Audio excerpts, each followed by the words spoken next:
Find the common ratio. So sometimes if we're given some information, for example, if we know that s equals -4 and a sub 1 equals -3, can we actually find our common ratio? So we want to remember that s is the sum for an infinite geometric series. And we can go ahead and use our sum formula and plug into this. So if we look at that formula, plug a -4 in for the s, plug in -3 for a sub 1, so that's going to go on the top, divide it by 1 minus r. And now we can solve for r. One way that you could approach this is to go ahead and make this -4 over 1, so you have a fraction equal to a fraction, which allows us to cross multiply.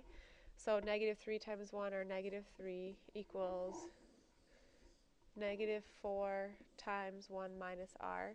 Then we'll do some distributing. -3 equals a -4 plus 4r. Add 4 to both sides. 1 equals 4r, divide by 4.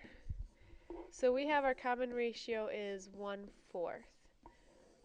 Now we will get fractions back on these. Remember, if a sum exists, if you're actually given a sum, then that means the absolute value of your ratio is less than 1. So you're going to get positive or negative fractions like that one. So there's our common ratio.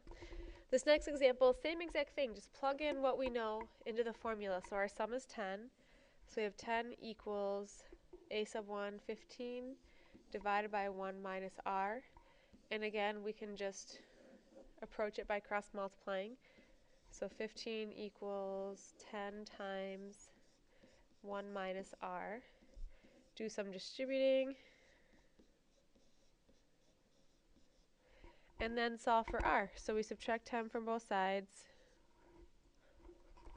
15 minus 10 is 5, equals a -10r. Divide by that -10. So the common ratio for this series is a 5 divided by -10, which is a -1/2. You could maybe be asked to find the first term given the ratio, and so we could use the same formula and just plug in what you have and solve for what you're missing.